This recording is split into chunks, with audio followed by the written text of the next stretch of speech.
Dice la palabra del Señor de la siguiente manera, en el nombre del Padre, del Hijo y del Espíritu Santo, Santiago, capítulo 5, versículo 17.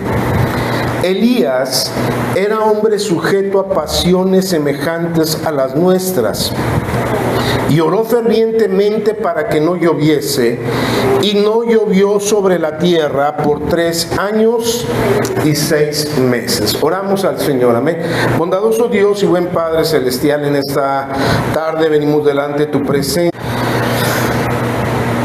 Cuando pensamos, hermanos, en personajes bíblicos como Moisés, como Elías, como Pablo o Pedro, se nos ocurre pensar, hermanos, que son personas extraordinarias. De hecho, en muchas ocasiones, cuando escuchamos predicaciones, se dice el gran apóstol Pablo, o el gran profeta Elías, el profeta de fuego. Sin embargo, hermanos, la palabra del Señor nos dice que no solamente Elías, sino todos y cada uno de aquellos personajes que en la historia bíblica desempeñaron un papel, un ministerio preponderante, eran hombres y mujeres comunes y corrientes. Y esto lo digo, hermanos, porque hay ocasiones que nos escudamos en nuestras limitaciones humanas para no servir a Dios. A veces decimos, bueno, alguien más que está más capacitado, alguien que esté más preparado, puede hacerlo. Alguien que tenga más tiempo. Alguien que no tenga el carácter que yo tengo porque o soy una persona muy enojona o soy en fin, ¿verdad? Y siempre nos excusamos, o generalmente nos excusamos en nuestra naturaleza humana para esperar que alguien con más virtud que nosotros, alguien con más habilidades, con más capacidades, sirva al Señor. Sin embargo, la Biblia, hermanos, es muy clara. Y si bien nos presenta los aspectos fuertes de cada personaje, también nos presenta, hermanos, las características de la naturaleza débil de cada uno de ellos. Así que en esta tarde, hermanos, yo quiero hablar acerca de las personas que Dios usa. Lo primero que podemos decir, hermanos, es que Dios usa a personas comunes y corrientes. Dice la palabra del Señor, Elías era hombre sujeto a pasiones semejantes a las nuestras. ¿Cuáles? Las que tenemos, las que enfrentamos. Elías, hermanos, era una persona que de pronto estaba tan lleno de energía, de euforia, incluso de enojo. Oiga, decapitó, hermanos, a 950 profetas falsos. Era una persona sarcástica. Cuando están ahí orando o clamando a los dioses, a los Baales, para que cayera fuego, él empieza a decirle, grítenle más fuerte, porque a lo mejor su Dios está dormido. Y todavía hasta de repente medio grosero, no sarcástico, porque cuando les dice, quizás está ocupado, literalmente dice, quizás esté en el baño. Y por eso no contesta. Pero también, hermanos, vemos el otro lado del profeta, hermanos, cuando se siente deprimido, angustiado, y va y se esconde allá en la cueva y desea la muerte. Era un hombre común y corriente. Elías estaba sujeto a pasiones semejantes a la nuestra. Sin embargo, oró fervientemente para que no lloviese, y no llovió sobre la tierra durante 3 años y 6 meses. Amén. No lo hizo porque tuviera el mejor temperamento. No lo logró porque fuera el hombre más sabio. No lo logró porque fuera el profeta que más conocimiento tenía. Porque la virtud no está en el individuo, la virtud está en el Dios del individuo. Las cosas no consisten, hermanos. La vida de las personas, el ministerio no avanza por las cualidades que pueda tener en particular el individuo, sino por el poder de Dios que está sobre la vida de aquel que se dispone a ser usado por Dios. Sin embargo, hermanos, aunque Dios usa personas comunes y corrientes, Él no usa a nadie a fuerzas. Tiene que haber disposición. Vemos la acción de Elías. Elías podría haber puesto 1000 excusas cuando Dios le dice, ora para que ya no haya lluvia sobre la tierra. Y él podría haber dicho, Señor, como yo, un simple mortal, un hombre tan lleno de defectos, un hombre con tantas contradicciones, un hombre con tantas debilidades, va a lograr que suceda ese milagro. ¡Aleluya! Pudo haberlo dicho. Como a veces nosotros cuando el Señor nos dice cosas todavía más sencillas como ve y háblale a ese que está esperando el camión. Ay, Señor, ¿cómo yo voy a ir? ¿Cómo le voy a hablar de Cristo a esa persona? Si, mira, Señor, me acabo de pelear con el esposo, acabo de hacer esto, me acaban y ay, Señor. Pero Elías, hermanos, se dispuso a ser usado por Dios. Puedo tener las más grandes cualidades, pero si no me dispongo a ser usado por Dios, Dios no me va a usar. Porque Dios no me va a levantar a fuerzas para irme a llevar ahí donde voy a predicar o donde voy a servir. Dios no me va a llevar a fuerzas frente al grupo de niños o de adolescentes para compartirles el amor, el poder, la misericordia de Dios. Hay muchas personas más capaces que nosotros, indudablemente las hay. Pero dice ese himno, hermanos, antiguo, brilla en el sitio donde estés. Brilla en el sitio donde estés. Si estamos esperando tener las mejores cualidades, las mejores capacidades, la vida se nos va a pasar y no vamos a hacer nada para adelantar el reino de Cristo. La vida se nos va a pasar y jamás habremos logrado que nuestra luz logre a un perdido conducir al encuentro con Dios.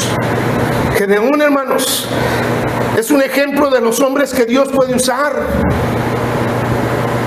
Gedeón está ahí, hermanos, atemorizado de los madianitas que iban constantemente a saquearlos, a robarlos, a despojarlos del sustento diario, y está, hermanos, guardando el grano. El trigo lo está escondiendo para que cuando vengan los madianitas, por lo menos ellos se queden con algo de ración para comer. Y luego se aparece el ángel de Jehová y le dice, varón esforzado y valiente. Y yo creo que Gedeón hasta volteó para ver a ver si había alguien más atrás de él. Porque él no era esforzado y valiente. Él no era la persona idónea para liberar al pueblo de Israel de la opresión de los madianitas. Pero sabe, hermanos, Dios no ve lo que somos, sino ve lo que podemos llegar a ser con su poder sobre nuestras vidas.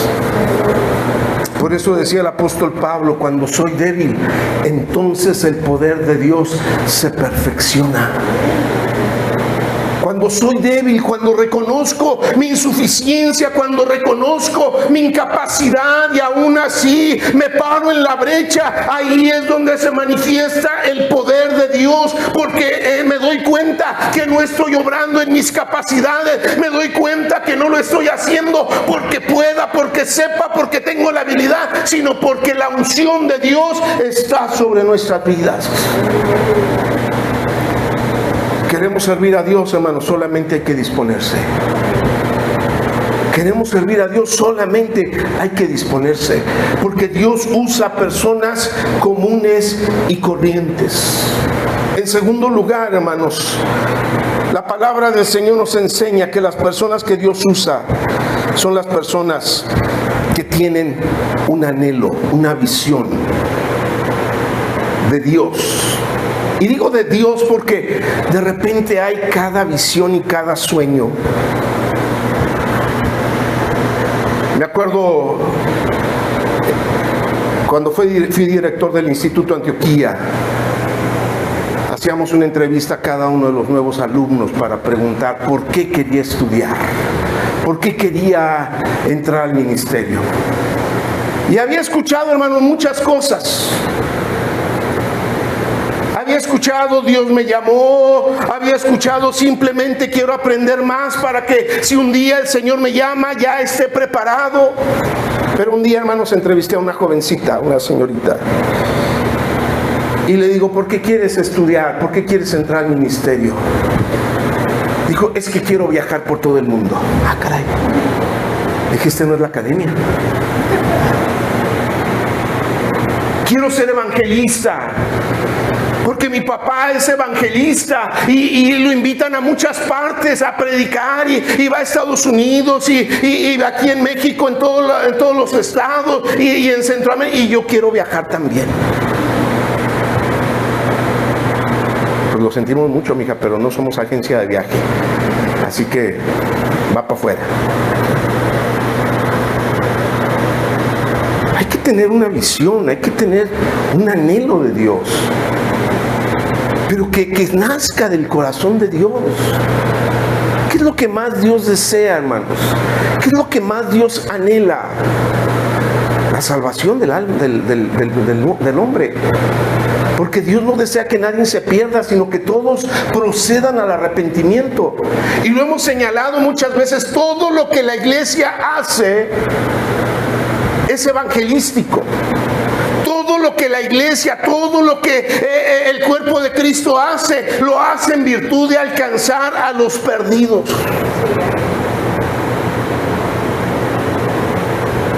Porque esa es nuestra misión. Porque esa es nuestra tarea. Alcanzar al perdido. Anunciar las virtudes de aquel que nos sacó de las tinieblas a su luz admirable, para que otros vengan al conocimiento de Cristo. ¿Qué es una visión, hermanos?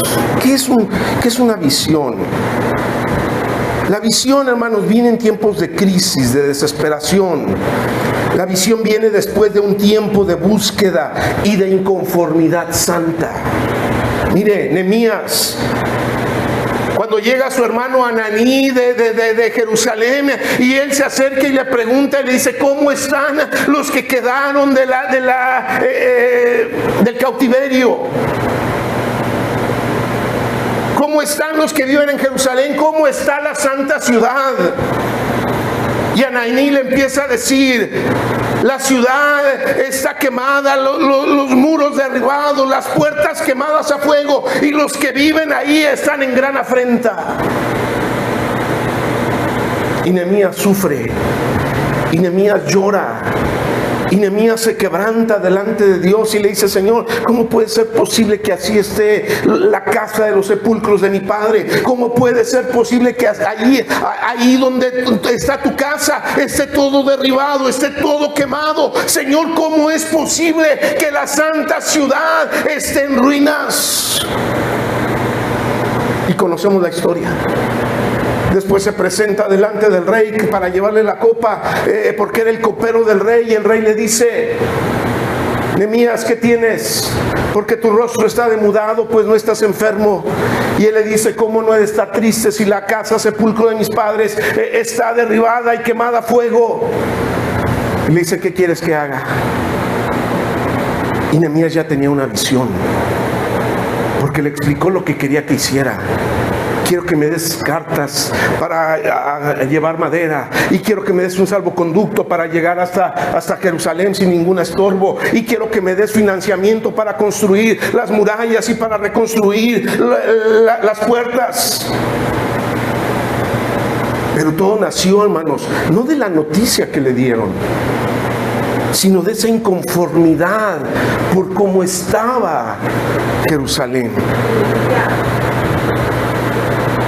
Mire, si vemos una necesidad, no es para volvernos críticos de la situación. Si decimos, aquí faltan niños, no es para decir, ay, yo no sé qué hacen, aquí faltan niños. No, es para convertirnos en instrumentos de cambio. Es para convertirnos en elementos, hermanos, de transformación, porque ese es el papel que Dios nos ha dado. La luz y la sal, hermanos, son elementos de transformación. La luz disipa las tinieblas. La sal previene la corrupción. Una verdadera visión, hermanos, es una visión clara de un futuro mejor que Dios da a aquellas personas que quieren servir a Dios.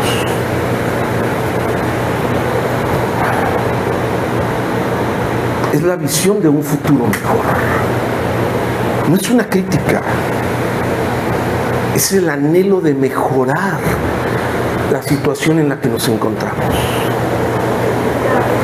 Una verdadera visión, hermanos, según Génesis capítulo 12, versículo 1,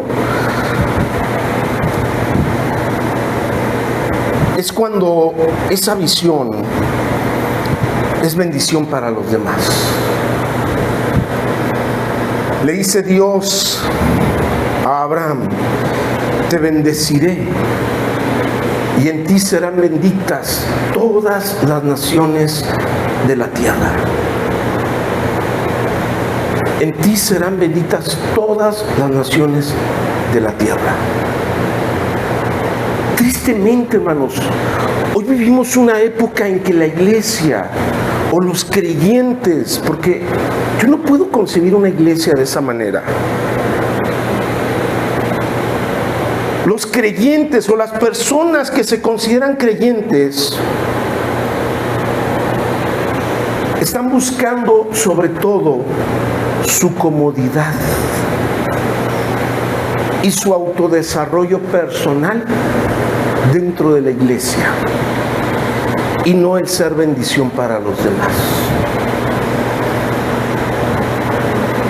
Hay gente que dice, yo voy mejor a aquella iglesia porque aquella iglesia está más bonita, porque aquella iglesia tiene mejor alabanza, porque aquella iglesia está así, está más allá. Cuando llegamos aquí a Juárez, hermanos, y empezamos a tener una misión allá en Riberas del Bravo, invitábamos a los vecinos allá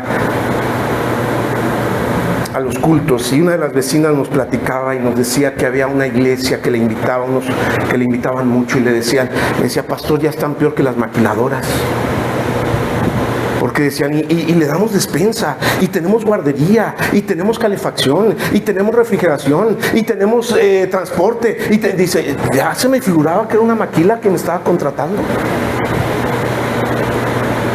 Y yo le dije, mire, muchas gracias, pero si un día yo decido ir a la iglesia, yo voy a ir ahí con mi vecino porque ellos están levantando iglesia. Sí, pero es que pues ahí apenas van a empezar. Todavía ni edificio tienen, nosotros ya tenemos todo. Y es por eso que muchas veces los creyentes, en vez de estar dispuestos a convertirse en instrumentos de cambio, se convierten solamente en consumidores. Y cuando encuentran un lugar mejor donde ir a consumir, van y consumen en otro lugar, porque no son productores, porque no tienen visión, porque no quieren ser elementos de cambio, no quieren ser siervos, quieren ser servidos. Y Dios usa a las personas, hermanos, que tienen una visión.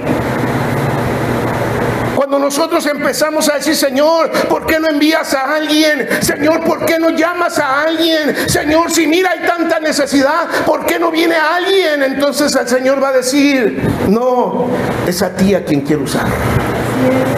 Es a ti al que quiero usar. No tengo que traer a nadie más. Aquí hay material, aquí hay instrumentos, aquí hay hombres y mujeres que pueden ser verdaderos elementos de transformación.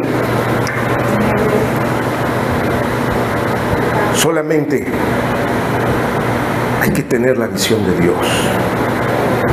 En tercer lugar, hermanos, Dios usa a las personas que están dispuestos a arriesgarlo todo, incluso su vida.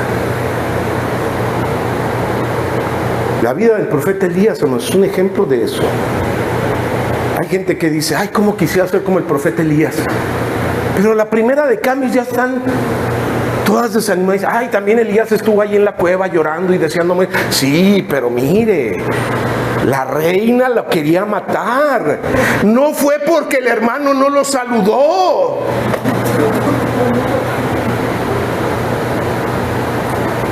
No fue porque tenía que agarrar el camión a las 10 de la noche para irse a su casa y no hubo quien le dijera, le doy un aventón, hermano. No fue por eso.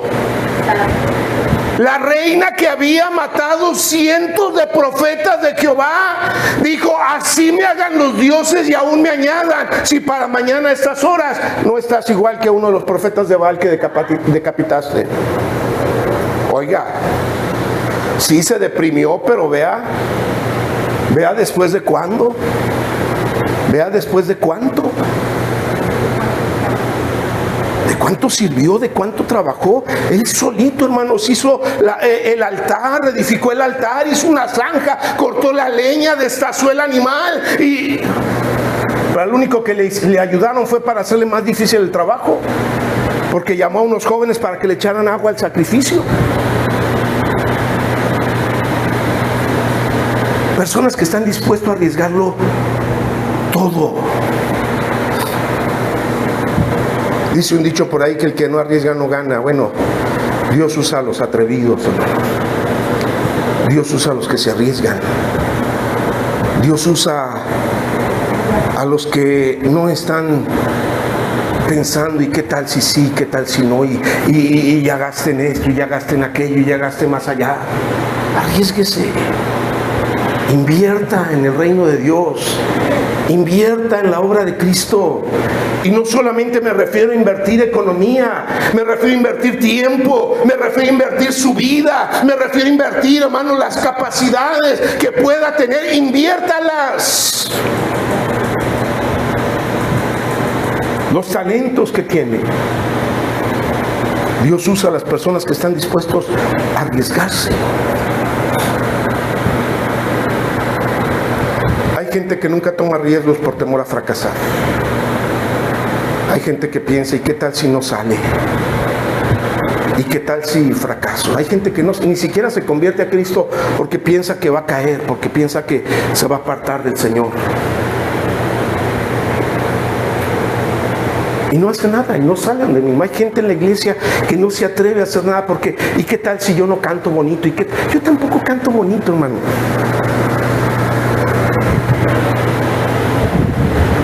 Tampoco toco bonito. ¿Por qué estoy aquí? ¿Por qué lo hago? Porque no se ha levantado otro para hacerlo.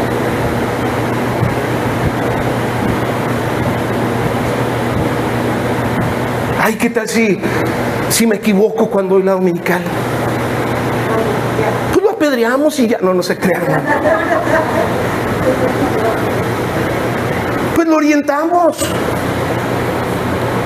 No pasa nada. Pero Dios usa a las personas que están dispuestas a arriesgarse. No nos arriesgamos a veces, hermanos, a gastar un poco más de lo presupuestado. No nos arriesgamos un poco más a sufrir una vergüenza por causa de Cristo. Por eso no le hablamos a veces a las personas que nos rodean, porque hay que vergüenza, ¿qué van a decir? ¿Cómo le voy a hablar de Cristo a un compañero de trabajo, de la escuela, a mi vecino? ¿Qué van a decir? Nos arriesgaremos a perder nuestra vida por causa de Cristo. arriesgaremos nuestra vida. El Señor me llamó a los 16 años, hermanos. Yo tenía, se los he dicho muchas veces, yo tenía mis planes para mi vida. Yo quería ser físico matemático. Desde que entré a estudiar el bachillerato, iba a sacar un bachillerato en ciencias físicas y matemáticas. Me encantaban, o me encantan las matemáticas. Cuando le dije a mi papá que quería ser pastor, él dijo: no, hijo, ¿cómo crees? Eso déjalo para alguien que no sepa hacer otra cosa. Y mi hermana, que en ese entonces no era cristiana, la mayor, le dijo: pues no, que tu Dios es muy grande. ¿Por qué no dejas que Elías le sirva? Si tú crees que él es tan bueno, ¿por qué no dejas que le sirva? Pues no, que se merece lo mejor. Pero ese no es el punto, hermanos. En el momento me decían: ¿y qué vas a vivir? ¿Y cómo lo vas a hacer? No sé. Pero si Él me llamó, yo voy. ¿Ha sido fácil? No, no ha sido fácil. Pero sabemos que estamos haciendo lo que Dios nos mandó a hacer. Hay que arriesgarse. Hay que arriesgarse. Duramos en la sierra 13 años. Y vimos a muchos que llegaron con ganas de servir y que se fueron por diversas razones. Generalmente por cuestiones económicas. No, es que mis hijos necesitan una mejor educación. No porque Dios los hubiera movido del lugar. Nosotros, cuando el Señor nos movió, hasta le reclamamos porque nos movió. Dijimos: no queríamos estar aquí, nos trajiste, y ahora que queremos estar aquí nos mueves. Pero bueno, hay que estar dispuesto a arriesgarse siempre. El verdadero fracaso, hermanos, es no intentarlo, no arriesgarse. Eso es fracasar verdaderamente. El verdadero fracaso, hermanos, es darse por vencido sin siquiera haberlo intentado. Y el que lo intenta, hermanos, no fracasa. Adquiere experiencias, adquiere manera de conocimiento de cómo hacerlo mejor. No nos comparemos con otros. Cada uno debe evaluar sus propios actos y estar satisfecho de sus logros sin compararse con los demás, según lo que dice Pablo en Gálatas. Una es la gloria del sol, otra es la gloria de la luna y otra la gloria de las estrellas. Pero todas las creó Dios y todas embellecen el firmamento. Quizás no seamos, hermanos, evangelistas o predicadores de talla internacional, pero no por eso no somos útiles en el reino. Jamás debemos basar nuestras metas en lo que creemos que podemos hacer, sino lo que creemos de lo que Dios puede hacer. No es lo que yo pueda hacer, es lo que Dios puede hacer a través de mí. Lo que Dios puede lograr a través de nuestras vidas. Dios usa a las personas, hermanos, que tienen expectativas del poder de Dios, que están esperando el mover de Dios,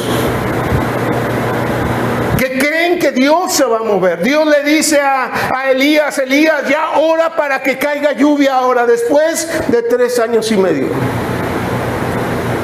Y Elías se pone a orar, se postra y empieza a orar para que descienda lluvia. Y entonces, ¿qué hace, hermanos? Le llama a su siervo y le dice: ve y sube a la montaña, ve y sube al monte y asómate hacia el lado del mar y dime qué ves. Y sube el niño corriendo y regresa y le dice: no hay nada, no hay nada. Y otra vez se pone a orar Elías y Y le dice, sube 7 veces más. Y cuando baja la 7ª vez, hermanos, y le dice, ¿qué ves? Y dice, pues veo una nubecita como que viene de allá, del tamaño de la palma de un hombre, de la mano de un hombre. Una nubecita por ahí. Y Elías, hermanos, se levantó y sale corriendo al encuentro de acá. Y le dice, unce tu carro y córrele para tu casa, para que no te agarre el aguacero. Porque un aguacero, un gran lluvia viene. No había evidencia aparentemente, pero él estaba esperando la manifestación del poder de Dios. ¿Qué esperamos cuando oramos por alguien? ¿Qué esperamos que suceda? Nada más oramos por cumplir, porque alguien nos dijo, ora por mí. Sí voy a orar, pero está tan difícil la situación que quién sabe si pasa. No, hay que esperar, hermanos, porque nuestro Dios es poderoso, porque tenemos un Dios vivo, porque tenemos un Dios real, porque tenemos un Dios, hermanos, que abre manantiales en el desierto, porque tenemos un Dios que partió el mar para que su pueblo atravesara en seco, porque tenemos un Dios, hermanos, de proezas y de maravillas. Esperemos grandes cosas de parte de Dios. Esperemos la manifestación del poder de Dios. Porque si no, hermanos, si no esperamos nada, somos como la higuera estéril, muy frondosa, pero sin ningún fruto, sin ninguna expectativa. Y estamos aquí, hermanos, para hacer que las cosas sucedan. Estamos aquí para hacer que las cosas pasen. Porque tenemos un Dios poderoso. Porque tenemos un Dios maravilloso. Y cada uno de nosotros hemos sido llamados para ser un canal de bendición, para ser un medio de alcance, un medio de bendición para la vida de otros. Usted y yo somos un canal de bendición, pero si nosotros no creemos que pueda suceder nada, no va a suceder nada. Si nosotros no creemos que Dios puede usarnos, Dios no lo va a hacer. Si nosotros no creemos que puedan suceder cosas extraordinarias, no va a suceder nada. Finalmente, hermanos, Dios usa a las personas que no se dan por vencido, a las personas que no se rinden. ¿Sabe? Es fácil empezar. Es fácil empezar. Veía ahora que consagraron a Jehú para el ministerio. ¿Cuántos había ahí formados para ser ministros? ¿Cuántos eran? ¿Como 20? Como 20 nuevas creyentes de iniciado. 20. ¿Sabe cuántos de esos 20 van a quedar para el año que entra? 10. Y yo creo que a esos 20 los llamó el Señor. Yo lo creo. Pero hay muchos que se dan por vencidos, porque pensaban que el ministerio era más fácil, porque pensaban que al tener la credencial las puertas se les iban a abrir, todo el mundo los iba a invitar a predicar. Y no. Ahí andan algunos subiéndose a los camiones, predicando en las plazas. Porque la credencial de ministro no es un boleto dorado para que lo inviten a todas partes. Es el respaldo y el reconocimiento de una organización que reconoce que Dios nos llamó al ministerio. Pero la tarea es nuestra. ¿Cuántos hermanos en las iglesias dijeron, yo quiero servir, pastor? Y a la primera de cambios, ya no. Oh, es que no me apoyaron, no, es que no vino nadie, no, es que esto, no, es que aquello, no, es que Dios usa a las personas que no se dan por vencido. Dios usa a las personas que no se rinden. Porque hay una promesa maravillosa de parte de Dios. No temas porque yo estoy contigo. No desmayes porque yo soy tu Dios, que te esfuerzo siempre, siempre te ayudaré, siempre te sustentaré con la diestra de mi justicia. Por eso hay tantos pasajes en la Biblia que dicen, no temas ni desmayes, no te rindas, no desistas. Estamos en una guerra, hermanos. Y aunque sabemos el final de la guerra, sabemos que vamos a tener triunfo finalmente, pero también sufrimos pérdidas. Porque el enemigo está buscando la forma de desalentarnos, de desanimarnos, de que nos rindamos. Y volvió el ángel de Jehová la segunda vez y tocó a Elías y le dijo, levántate y come, porque largo camino te resta. Elías, no te desanimes, no te desalientes.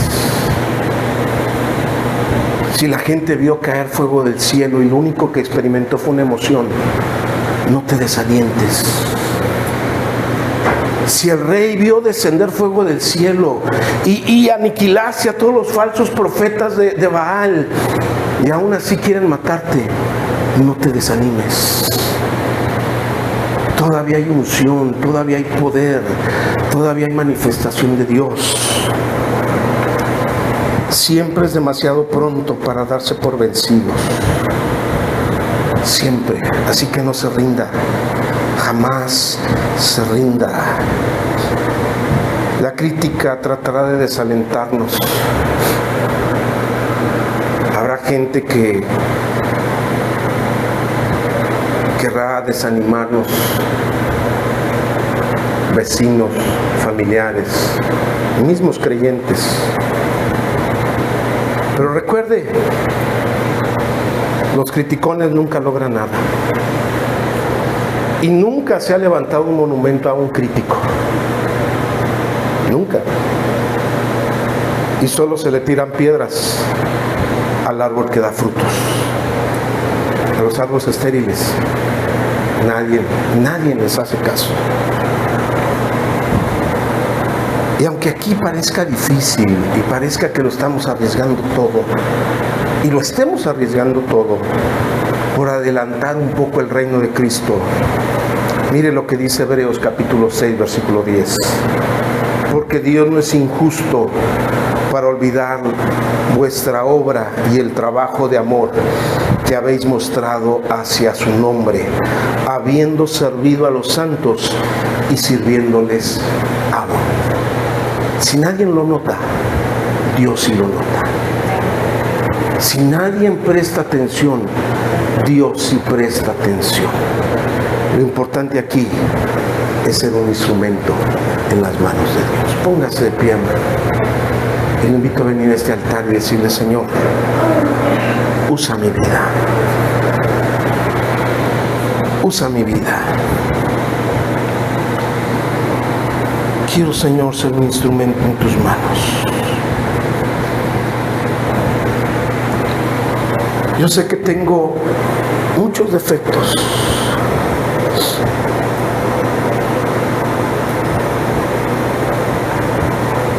Yo sé que no es por mis habilidades. Es por tu gracia. Porque tú usas personas comunes y corrientes.